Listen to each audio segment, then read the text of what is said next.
हिमांशु भाई, अरविंद रैनावत जी का कल एक बयान आया है। उस बयान को लेकर आप क्या कुछ कहना चाहेंगे, क्योंकि सबसे ज्यादा गंभीर आरोप आप ही के ऊपर लग रहे हैं उसमें। देखिए, मेरे धर्मपत्नी वर्तमान में नगर पालिका परिषद मुनिगिरी के अध्यक्षा है और उत्तराखंड में सर्वाधिक मत प्रतिशत से उनकी विजयी हुई है।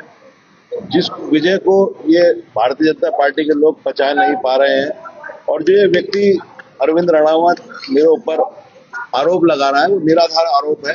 और मैं प्रश्न उससे ही करना चाहता हूं जो ये आरोप लगा रहा है, क्या आबकारी अधिनियम, आबकारी विभाग आपको परमिशन देता है 1500 पेटी शराब की बिक्री करने की? वो जितना मेरी जानकारी में है वो एक रिटेल दुकान है और रिटेल जो है वो थोक व्यवसाय तो उसका है नहीं। थोक की दुकान जब रिटेल की दुकान है तो उसको 1500 पेटी सरकार की नाक के नीचे, पुलिस की नाक के नीचे, आबकारी विभाग की नाक के नीचे, शासन की नाक के नीचे, प्रशासन की नाक के, कैसे 1500 पेटी वहां से चलेगी? और क्या उसको 1500 पेटियां बिक्री करने का अधिकार है? यह आरोप को मैं सिरे से खारिज करता हूं। मेरे द्वारा कोई भी शराब नहीं उससे खरीदी गई है। हाँ, ये मैं मानता हूं कि हमारे किसी समर्थक ने अगर एक आधी पेटी कोई ली हो तो उसकी मैं वो नहीं कहता कि भाई एक पेटी तो मैं समझता हूं कि सरकार भी छूट देती है। 9 लीटर शराब शायद सरकार के मानकों में, अगर मेरे किसी समर्थक ने, मेरे किसी साथी ने अगर एक आधी शराब ली हो तो पैसे दे के ली हो। बाकी ये हमारी एकता को भंग करने के लिए, हमारी छवि को धूमिल करने के लिए, हमारे बढ़ते हुए कद को ये लोग घबरा गए हैं, बौखला गए हैं। और मैं कहना चाहता हूं कि अरविंद रैनावत जो बयान दे रहा है, इसी कंधे में कोई और बंदूक रख के चला रहा है। मैं समझता हूं समय आने पर उसका भी पटाक्षेप किया जाएगा। और दूसरी बात जो करेगी, चुनाव को जीता बदल गए, पैसे देने हैं इसलिए उनको तो भाई मेरी रिपोर्ट, अगर मेरे उसके पैसे देने हैं तो न्यायालय की शरण में जाए, पुलिस में मेरी रिपोर्ट कराए। अभी तक 9 महीने हो गए उस इलेक्शन को खत्म हुए, तो 9 महीने तक अभी तक क्यों उनकी जमान में मुंह में दही जमा हुआ था? कल हमारी समिति का गठन हुआ, जिसकी हत्या उसको कहना कि 10 लाख रुपए 10 लाख रुपए दिए तो उसने कोई एहसान नहीं किया। उत्तराखंड की सबसे बड़ी, मैं समझता हूँ, ये शराब की दुकान है और हम लोग शुरू से प्रथम दिन से इस शराब की दुकान के विरोध में, जिसके चलते मेरे से वो रंजिश रखता है। और आज हमारी छवि को धूमिल करने के लिए, हमारी बढ़ती प्रतिष्ठा को, हमारे बढ़ते हुए कद से वो लोग बौखलाए गए हैं और हमारी छवि को धूमिल करने के लिए हमारे पर अनर्गल आरोप लगा रहा है।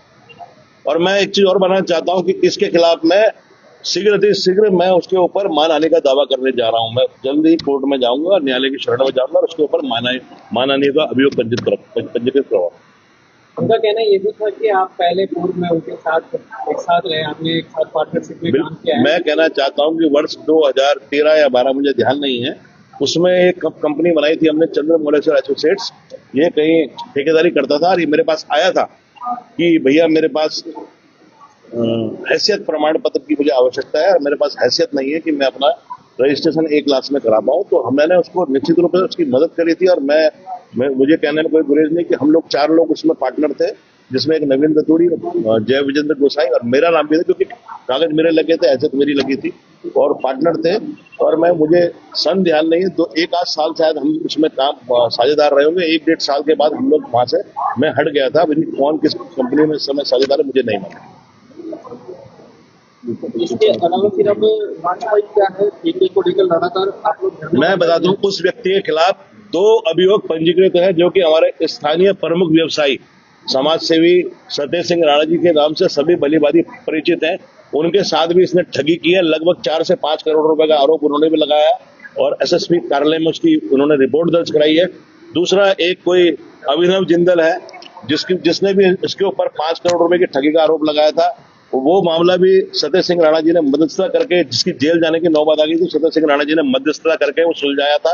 और अब खुद उन्होंने सतेज सिंह राणा जी के फर्जी हस्ताक्षर करके लगभग एग्जैक्ट अमाउंट मुझे नहीं मालूम, मैं समझता हूँ 3, 4, 5 करोड़ रुपए, 3 करोड़ कम से कम है, 3 से 5 करोड़ रुपए बीच में उनके साथ भी इसने फर्जीवाड़ा किया।